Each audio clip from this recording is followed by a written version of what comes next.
I'm an electrician by trade. I've spent many years, so it's from 2009 is when my construction career began as an apprentice in Arizona. Did my apprenticeship there as an electrician. Traveled all over the United States, essentially from, I would say, Iowa west. I've worked on diesel refineries. I've worked on gas refineries or oil refineries. I've worked on solar projects, hospitals, stadiums, Walgreens remodels. I don't know. I pretty much have, if you guys have built it, I've pretty much had my hands in some of it. So from that point, I did take a job in the BIM department for Resident Electric, where I spent the last 7 years or so before coming over to Revizto there. So I was leading coordination on multiple projects, traveling around training the other BIM coordinators across the country for that company, as well as implementing Revizto at a high level within that organization. So I know what it's like. I've walked in the shoes of the subcontractors. I've been on maybe some of your guys' projects over the years, trying to collaborate and coordinate with general contractors. I have positive things to say, I have negative things to say. So hopefully you'll take it for face value and we can all learn a little bit something. I can teach you guys a little something about my experience and how that could translate into some more successes for you guys down the road. And just to round trip this whole thing, I do focus on MEPs in North America. Those are my main clients. I do have a couple general contracting clients in California, but I do specialize with all of our mechanical, electrical, plumbing, especially subcontractors. I really like this quote. It's Charles Darwin. It says, "It is the long history of humankind and animal kind too, that those who learn to collaborate and improvise will most effectively have prevailed." So to me, this just means we always have to be adapting. We always have to be looking for new ways to connect. We always have to be trying to find new ways to leverage information. We have to be able to be, like water maybe, maybe less fluid than water, right? But we need to have some bend in us and we need to try to come together so that we're all on common footing, we're on common ground. We're all trying to build these jobs together. We all want to do the best job we possibly can. Some of us are a little bit slower on the uptake, right? We may be a little bit more forward thinking in this room and we may have to bring some people with us along for the journey. But by having those open and honest conversations and setting expectations early, you're able to have that collaborative environment that's going to lead to more and more success and more adoption on your projects. So again, I just have a few slides to run through. It's going to be super high level, and I really do want this to be more of a Q&A session. You guys can give me a scenario. I can try to do my best to help you bridge the gap, or whatever the case may be. You can tell me your struggles and maybe tell some success stories of what you guys have done in the past so you could help other people in the room, right? We're here to collaborate. So I'd like for this to be a little bit more interactive once I run through these first couple slides, okay? So why the subs are not following you. I have a couple roadblocks here. They feel restricted. A lot of times, in my experience, I'll get onto a project and I'll get put in a box, okay? And for me, that was never a good thing. So I would always go somewhere else and create my own box, right? So that's pushing people back to Navisworks. It's pushing people into other software because we're not opening up the permissions enough to allow them to explore and figure out new and innovative ways to help themselves and help their company, okay? Indifference, this is a big one.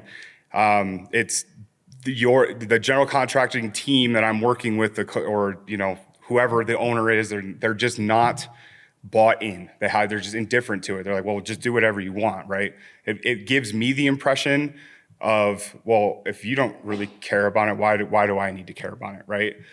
So having a bought-in team that understands that, hey, this is our mission, this is what we're doing on this project, and this is where we're gonna go.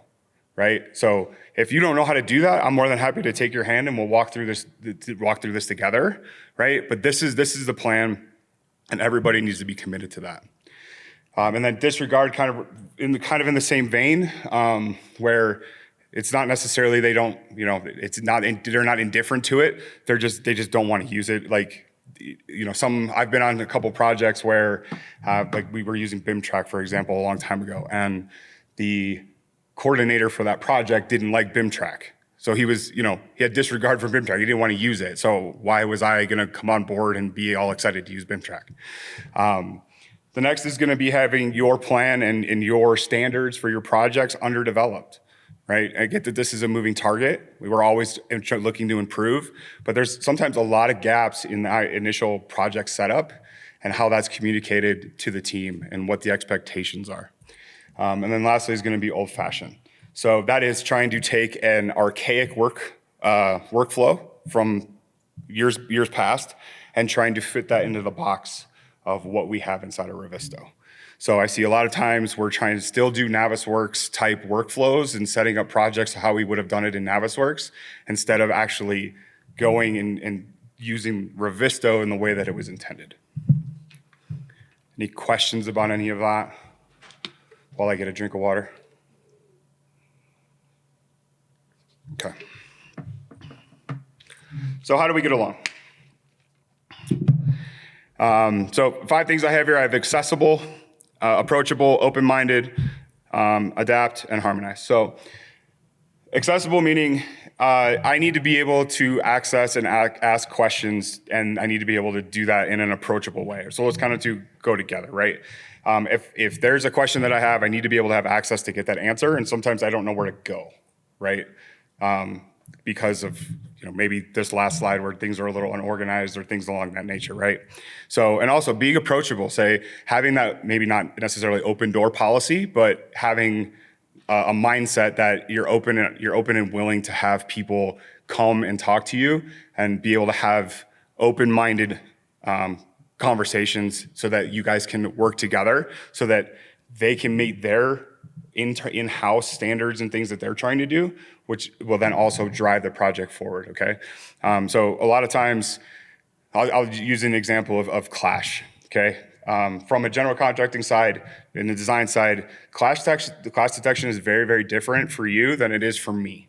I have critical path items that I need to be worried about. I have like all my penetrations through fire protection, fire-rated walls, like I need to identify those early and often, so that way I have the ability to let my project team know, my project manager know what we're estimating for penetrations, right? So that's like a critical path item for me, and everybody has their own. It's not always going to be the same. Every company is going to have different critical path items that they're trying to make sure that they like nail, right? And whereas, not saying that a lot of clash tests that I've been on in different projects don't have that, but it seems like it's more of a holistic, these are the issues type of thing where I need to be more focused and more driven on the items that are going to cause me the most impact, which would then cause the most impact for the project. And then adapt, right? Be open-minded, take that feedback, adapt. If it's you're dead set on not opening up the permissions for people to create their own clash tests, that's fine. But help them create those tests. Give them access to that, right? Let them go in and do their job the way they need to do it, because it will end up working out better in the long run, allowing you guys to harmonize on the project. Okay, there'll be less pushback. They're getting the information that they need to be able to do their job effectively and efficiently, which again is going to push you guys forward. So, what's in it for you? So freedom, right? I use this word kind of loosely. It's not necessarily freedom from a lot of things, but it does free up a lot of your time, okay? If you're empowering the trades and you're allowing them to have access to, other items that they may have previously been locked out of, you're empowering them to do the work, which in turn takes the workload off of you, which allows you guys to focus on more important things that are happening on the project. It also is going to create accountability. Right? If you allow these people to go out and they're going to create their own clash test, right? When you're going to give them the freedom to do that, that comes with inherited accountability. If they screw it up, there's really not much that can be super destructed inside of Revizto. We can always roll back a version, then we can change permissions if we need to, right? But you have that ability to hold people accountable to their actions. And also, the accountability isn't necessarily on you anymore, right? You're telling them that they're responsible for this. So again, the accountability kind of shifts. Open communication, if they're finding items that are most important to them, they're going to be more willing to communicate them to you and say, hey, this is a problem, we need to focus on this. And the communication is not always coming from the top down. You're going to start getting information flowing from the bottom up, okay? More information. Again, that goes with the communication part of it, but information, there's only so many people in a coordination meeting from a general contracting side. There's many more involved than a subcontracting side, so you're obviously going to have more information coming from way more people if you, again, open all that up. As far as progress, again, this is just pushing the industry forward, right? You're helping and empowering your trades to do more, to be better, to progress. And it also is going to, again, allow you guys to push further bounds and push the software into different, maybe areas where you weren't quite expecting to use it. Trust and confidence, those kind of go together. I just wanted to have 7 points because I like the number 7. So trust and confidence, those kind of go together, right? I mean, the more that I can prove to you that I'm trustworthy and I'm not going to screw things up, I'm going to have more trust. You're going to have more trust in me. That's going to build more confidence, right? In that making the decision to open up other aspects of the program to help them out is going to give confidence to everybody, okay? And then what's in it for them, right?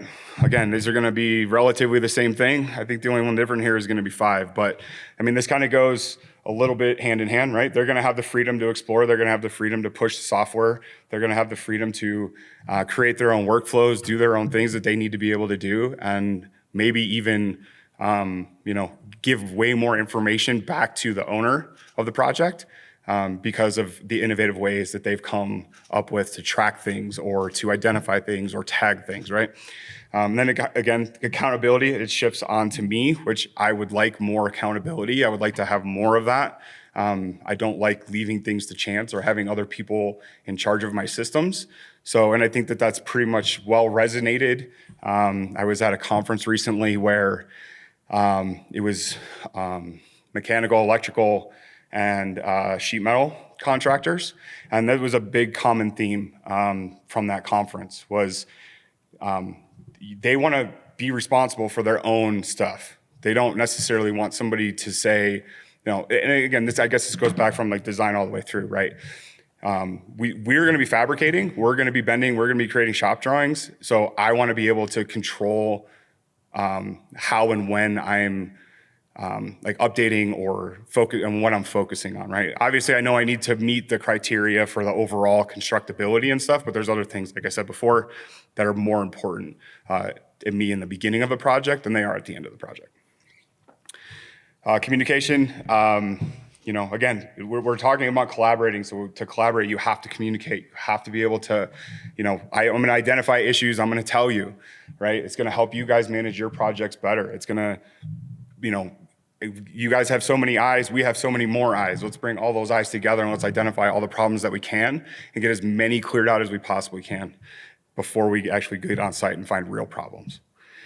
Again, information, I can create my own information. I have, I may have some tracking things that I'm required to do from my company's standpoint. I can get that information out of the model. I can create favorite properties. I can create custom properties. I can things that help my project team track the project on my company level, which will also help you guys track it at your level as well.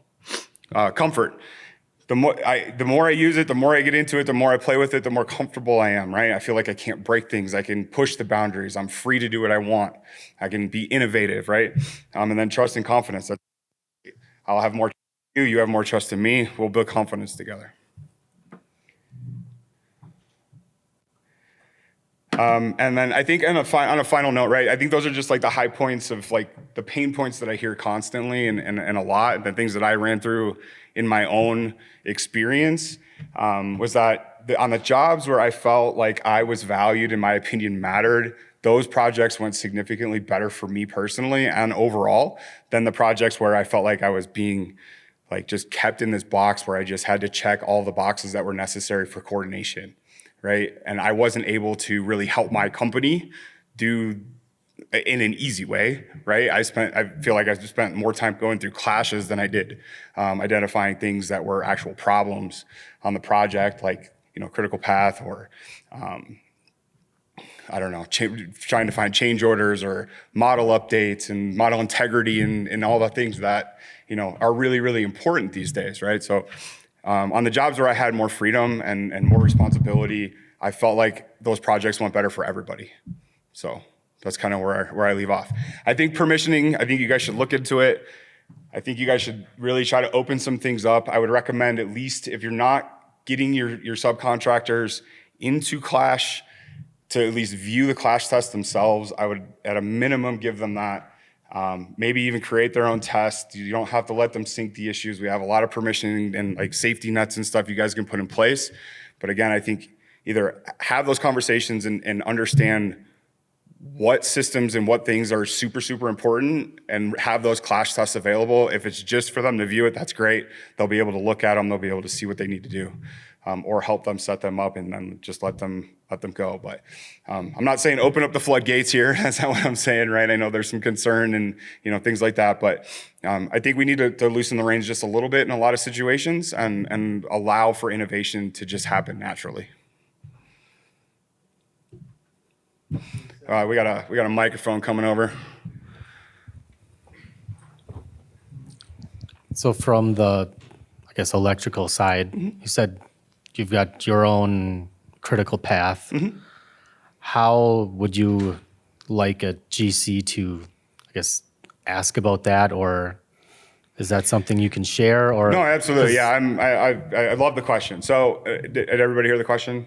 Like, how do you have that conversation? And I think that starts pretty early on, right? When you're onboarding, you're doing your kickoff meetings, right? You can, me personally, I would approach the general contractor, like later on in my career, like I would approach them and say, hey, like, we need to talk about what's important to me. But from your side of things, I would initiate that conversation and say, look, this is what's critical to us. This is what the owner is asking us to do. But how can I help you? What is important to you? And how do we get there together, right? And then I can set up whatever tests and things, or you can help them set up the tests, or whatever that looks like, right? But it's literally as easy as just asking the question. I don't think there's any like lead up to it or anything, and just, hey, like, I want to help you guys do your job better. I want to help you communicate better with your teams, and I want this project to be hyper successful. So what items are the things that I need to be focusing on to help you do that, right? is there a better question than, like, in zone 2, what % modeled are you? Like, because that's typically kind of Yeah. So ask. okay. So let me back up a little bit, right? So for me, like an overall coordination flow, percent complete. I don't know, it's Pretty much nonsense, but yeah. it It's kinda yeah. gives To you me, it somewhat doesn't of an matter, idea. right? It doesn't matter how much percent I am, right? Because I can throw 100% of my stuff in, but it may just be garbage, So I think the better way to ask the question is, okay, so how much have you modeled that's actually constructible, right?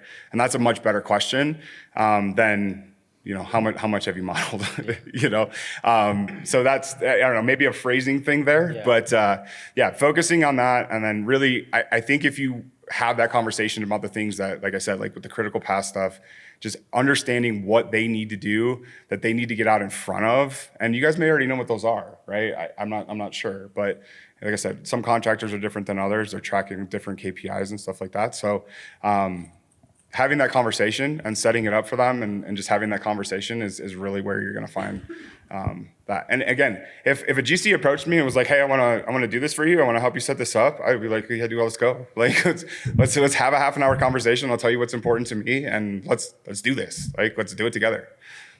So that's kind of where I land with that. So what would be like a good method of practice as far as saying you're on certain levels already signed off, and then obviously you have RFIs or change orders that come afterwards and are causing changes to what's already signed off? What would you suggest as far as a good practice to track that in Revizto and make sure that the contractors are updating what they need to?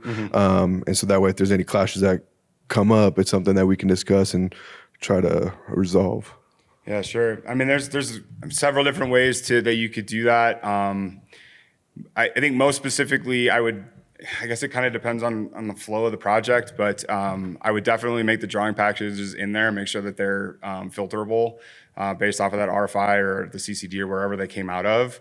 And then you would have that ability to tie that directly to that area in the model, and then you'd be able to see the changes of the sheets in that location, right? So you could track that area, and then I would create an issue of that area with the sheet overlaid, so you could see kind of what the plan is and see if all the changes have been incorporated into And that. basically make like your own stamp or something that's made like a post sign off issue or I something. mean, yeah, whatever you wanted to name that, right? You know, design screwed us again. I don't know. I'm just kidding. Yeah. So yeah, I mean, literally, it's just make an issue that could be, you know, a big issue, and you could track to that fully completion. Or if you knew what the individual pieces and parts were, just create an issue for those, and then you can track those through completion as well. Yeah. There was another question right over there. And then you're up. So quick question here. I'm not sure if you can hear me here. Quick question on fabricators here. I know that's a different group, but that can be, you know, different incentives for that particular vendors, fabricators. How did we get those individuals to buy into Revizto? It seems like that's maybe a separate training of its own. So how are you differentiating like fabricators from like a subcontractor? I have a very specific use case, I guess, on one of my projects, cable bus being fabricated. Okay. Separate vendor from our trade partner. Sure. Having difficulties getting them bought in, understanding where they can get the value because their incentives and their process may not necessarily always jive with the overall coordination, I would say. Sure. So That's a tough one. I mean, sometimes you got to put your salesman hat on, right? And that can be kind of scary for a lot of us. But you gotta, to me, I think I've had some difficult conversations, especially like with different people. But it's identifying a pain point that they have, that, or at least a perceived pain point that they may have, and then really leveraging that to say, hey, like I have this ability here. I really need you to come in here, and I can help with this, right? And then you give them those small wins right away, and then they kind of are like, okay, this is cool. Like I see value here. If they don't see the value, and if we can't provide that to them, it's going to be an uphill battle the whole way. And that's a very specific use case for you. And I'm sorry you're having to go through that because that's terrible. But I mean, that's really what I do. Like, so I go into a lot of projects. I get called into a lot of project meetings for general contractors, right? I get introduced as the MEP specialist, and I walk in to these meetings where subcontractors are unhappy. You know, they don't want to do something new. They don't want to try something different, and that's fine. I get that. But again, I have to put my salesman hat on a little bit. I have to tell my story, right? And what my journey was and how I came to realize that Revizto really is the tool for coordination and for tracking things in the field. And that's kind of one other thing I needed to mention and I forgot. But, you know, again, I show them those small wins in the beginning that are easily replicatable. Like, I don't know, you know, just being able to filter your clash test based off of location and search set, right? That's a huge win for them in a lot of cases. Because on bigger projects, you'll have, like for me, I had 6 or 7 modelers. They're all doing different systems, and it's one clash test. So how do I easily filter that information out? Well, what area am I in? What system are you working on? Go to work, right? So that's an easy way for them to say, okay, I don't have to look at this whole whale and try to eat it right now. I can look at this one small piece, and I can say, okay, I can be really successful at this. What else can I do, right? The other part of that, and I thank you because you reminded me of something else. The value that a subcontractor is going to find is more than likely not going to be in coordination. It is going to be in the field. That is where they're going to find their value, okay? I have said this, I don't know, countless times. I don't know. We should have had a clicker running for every time I've said this, but we are fantastic in coordination. We are. We do it very, very well.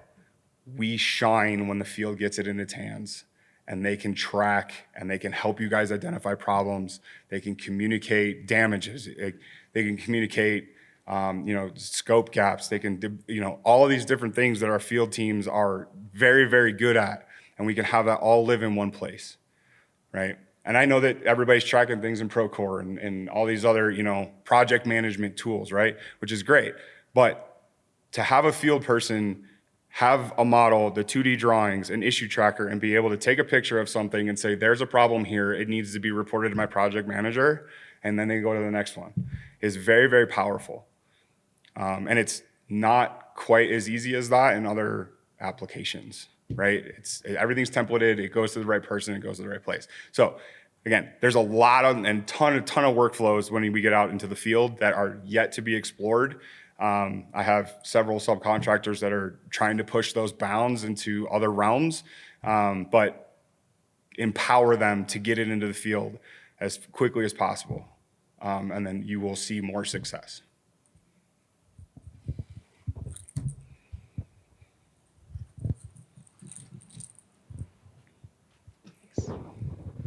So I've been on a couple of projects where a trade or two has exceeded their BIM budget. It might have just been due to them trying to get the job and not putting enough BIM into their budget. But how can I set a sub up to succeed from the beginning so that they don't spend as many useless hours than needed, and let them get the full, but still get everything coordinated that we need? Yeah, that's a fantastic question. If it's not modeled thrice, it ain't as nice. That was my saying for many years. Everything I ever put into a model, I had to touch it 3 times, minimum. And I think that's something that is learned from practice and doing a lot of projects, is that you're not going to just leave it in the same spot you put it in. It's going to have to shift and change. But I think the most important thing, and it goes back to what I was saying about like having those critical path talks, right? It may not necessarily be critical path, but it may be breaking out your clash tests, which I think is where we're spending most of the conversation time right now, is in the coordination space. So I'm going to kind of stick there. If you go into the clash test, and if anybody saw Jason's presentation or have heard about this, right? It's taking those bigger items, those harder items to move and to coordinate, and making those a higher priority, and then taking those 3/4 inch conduits that I can do anything with, essentially, unless I have like a rack of them, right? Focus on the big items, and that will help them get the things that are going to take them a lot of time, right? That are going to be that time suck to move and relocate and do that coordination first, and then worry about the onesie twosie stuff and the stuff that can be just fixed in the field and those types of things. I think having a mindset of what is the most important to the project, what's going to be the hardest to fix, and then going from and using your priorities to really drive what they're working on. I think that's probably the best way to keep people from having to move things multiple times and wasting time and spinning their wheels and not really knowing. Because a lot of times I'll have 1,000 clashes and I'll just go one by one through them, and there's no logical way for me to look at those unless I have a way to group them and it makes sense, right? And then I can focus in on what's the biggest, what's the highest priority for me, what do I need to spend my time on to get right, so that everything else can just go around it. So I think it's just like a little shift there, and helping set up the way that the clash tests are created, and then really using the priorities to drive what you guys think is the most important, or what they think is the most important for them. Does that make sense? Does that answer your question at all? Okay, cool. My man over there.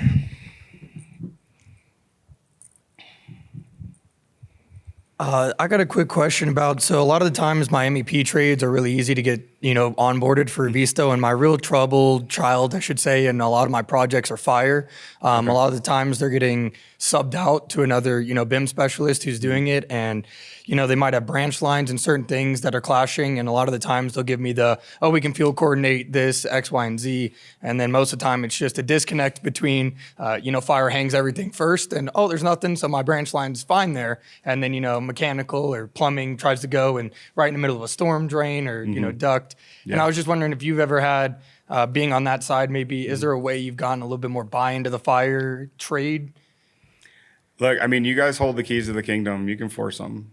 Okay. They may not like it, but you guys sign my checks. So whatever's in my BIMX, I got to meet, right? Mm-hmm. So if you want to require that they do that and they don't meet their contractual obligation, then it'll be on them to pay for everybody else to move their stuff. I don't know. I don't know, right? Okay.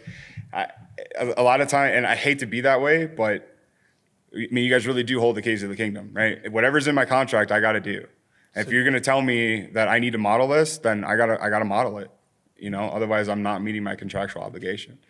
I don't like going down that route because but I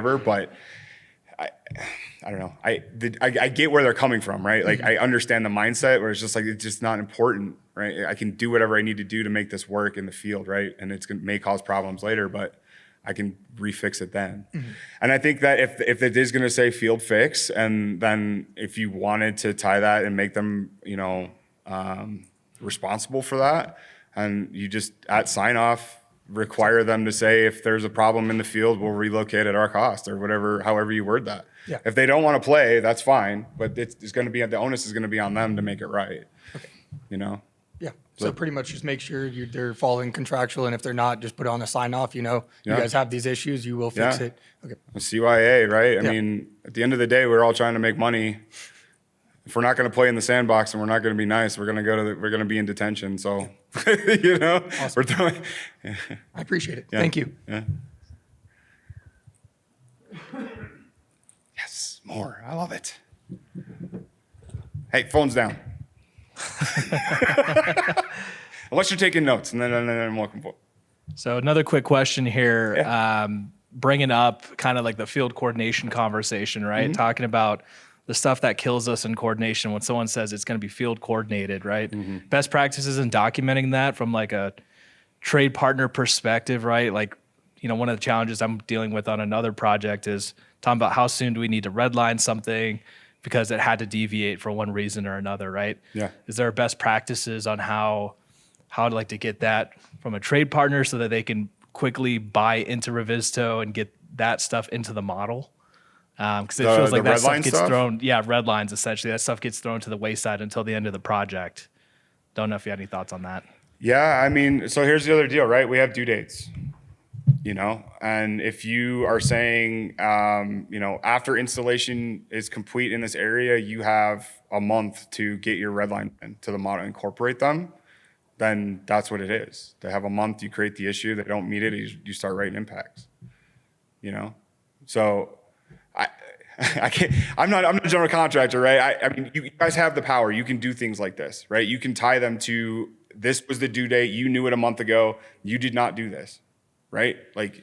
So I'm saying play nice in the sandbox, but at some point, rubber hits the road, and we got to be holding up our end of the bargain, right? We can't ask for the world and expect nothing and you guys not to hold us accountable for it, And maybe I'm living in La La Land, I'm not sure, but I feel like that's just a really terrible way to go about it. If I have a due date, I'm going to do my best to meet it. If I can't meet it, I'm going to let you know, and then we can decide if we need to agree on changing it, or if it is that important, I need to figure out manpower on my side to make it a reality, And again, that comes down to that conversation, right? We got to be talking. We got to be trying to work together to solve all these problems. Sometimes you guys got to put your foot down and say, this is what we're doing. This is the way it's going to be. And sometimes we're going to put our foot down and say, this is the way I need it to be, right? And it's got to be that give and take of, of harmonizing with each other, right? And saying, I'll give you this, but I need this, right? The whole game is give and take, and sometimes I feel like I have been taken from more than I have been given, and that's not a good feeling either. So, but yeah, to your point, just set the expectation. And again, I mean, you could put that in a BIMX plan, I'm sure, right? And then again, that goes back to contract. So, again, that goes back to how well are you set up? How well are you planning your own BIM coordination, right? Not even outside of Revizto. What does your process look like? What are your standards? What are your requirements, right? And having those conversations early so the expectation is set. Because a lot of times those are moving targets for us, because expectations shift and change, and it's not written in the BIMX, so it's kind of or it's really not well defined in the BIM execution plan. So there's a lot of gray area. And then how do we come together and have that conversation, right? So it goes back to the whole, what are you guys doing from a whole, department and company level for coordination? And then how are you tracking out in the field, right? So having that fully baked is essential. And it really helps set the stage and the expectation for us to understand what is required. And hopefully we'll go above and beyond, because you guys are willing to go above and beyond for us. you know? There's got to be more questions. Come on, don't be shy. I haven't been too mean, have I? So yeah, so I kind of started on the design side. I went to a sub for a few years. Now I'm a general. So I feel like any meeting I'm in, I feel like I've been everyone in a seat at some point. So like I have like kind of a privilege there. I feel that's pretty cool. But like as a general now, I'm like trying to wear that hat. It's kind of on the job site, perception is reality. So sometimes we'll have some excellent trades, and I see some back here, right? And then sometimes you have a few that like they're struggling or they're not like getting there. So I love to call them. Hey, I've been in your chair. Like, let's talk honestly. Like, what can it take to get you there? But like, it's a little bit wild to me if you're a sub, like you're not like actively cleaning up your own work first. Like, sometimes oh, you're not looking at our model. We have a side model, right? You said like that your install model. Like, I believe you. I know it's there, but like, let's keep that quiet. You don't want to say that out loud because it'll sound kind of crazy that you're like, you may have this secondary mode of like, getting your stuff nice to share, but like, if you're not honest with me about that, like if they hear it in the trailer, they're going to be mad at me because I'm not looking at the right thing. But like, I don't know. It's like you don't want to say like someone's a problem child, but it happens. So like, Yeah. I would hate. It's hard to get them motivated to do a better job on their own end because you should come to my meeting, like bringing up issues. Don't come to my meeting and see stuff for the first time. That sucks. Like I want you to come to my meeting. You know what I mean? That's Like the worst, yeah. because I would hope that you're trying to take care of your business first because you're installing your trade. Like that's your bottom line. So like, I don't know, any inspiration to. I mean, I don't have Give 'em inspiration. cooking, yeah. I just have, truth here. Not everybody is created the same. Not all companies operate at the same level, And you can't fix that. and you can't, right? And it's unfortunate, but I don't even want to say this out loud, so I'm not going to. But Say it. no, I can't. I'm not. Look. Internal monologue. I gotta go ahead, Sal. What do you gotta say? No, it's tough. I know because I've been in those meetings. I've sat there and I've had trade partners who are just not there, right? Sure. They're just not getting it. They don't understand, and that's unfortunately BIM has been around a while, right? It's not widely adopted though, right? So that's kind of the other issue is you have some people that are super new to the game. They don't understand what's happening, and if you guys are partnering up with them, they're gonna need some handholding. They're gonna need some babysitting, right? They're going to need to have even clearer expectations and guidelines, right? You could put up the bumper rails for them and make sure they can knock down some pins along the way. Which I'm not trying to put all the onus onto you guys to do that, right? That's not fair. And I'm not saying you should be doing that in every instance, but there are times where you guys are going to be able to identify very quickly who may be the weakest link, right? And you'll be able to maybe not put yourselves on the firing line, right? But get the other trades to kind of get them to network, get them to communicate with each other better, have them, talk to their peers, right? Because I think a lot of times, and I think Mark can attest to this, right? Like me and him talk very different languages. We say the same exact thing, but when it comes from my mouth and it comes from his mouth, it is extremely different. Okay, so sometimes hearing it from the man is not always the right place to go, right? So maybe you get the village together and let them have a powwow, right? So I don't know, get creative there. I got a couple, those are some pretty good ideas, I think. But again, hearing it from their peers is going to go a lot further than it's going to be more believable. Like I would probably trust like a plumber or a tin knocker over, I don't know, any of you. Just kidding. Because in my seat, like I want to stick my neck out and like, I'll talk on the side. I do that. I love to do that. And I love to like, hey, I've been in your spot. Let's talk about it. Like, not to say like, hey, be like Rock Hill. But why not be like Rock Hill? Like you gotta, but ultimately, I don't know. I just want to make sure that like, but we do, like you say, we have a contract and we have dates and the field moves anyway. And like, I don't want to have to call in the big guns on you. I don't, but that's, what I mean? It's best I can do. So I don't know. Yeah. Again, I think it goes back to showing them the small, the easy wins, right? Get them those wins early, right? And they'll start to get those dopamine hits, like, oh yeah, this is cool, like I got this, right? And then we'll have them hooked and we'll be fine, But that's really what I do. Like when I get pulled into meetings, I give them the small things. What I know is like the pain points between coming from Navisworks into Revizto. go through all that. I had to learn all of that, right? Like 4, 5, 6 years ago, whatever it was now. I went through all those growing pains, so I know what they are, and I get where the struggles can come from, and that's where you're getting your resistance from. It's because they're so ingrained into this that it's scary to come into a different environment where we're asking them to do all of these other things. So just keep it simple and say, you know, if you have a newer or a, you know, less inclined contractor that you're working with, you know, keep it simple and just let it grow, you know. But again, I mean, you guys got to protect your business too. So, you know, again, I think doing the round tables and having the trades come together and talk about kind of what they're doing, and especially if you have a trade that's doing really well, or somebody you've worked with a lot and they're very comfortable in the software, and they can talk to them and say, hey, this is what we're doing with it.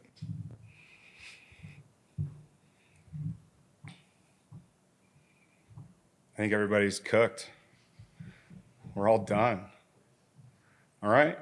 Well, thanks, guys. I really appreciate you guys coming. Did you have another question? No, you're just waving to me. Hey, bud. Thanks. I really hope you guys found something valuable out of this. Thank you.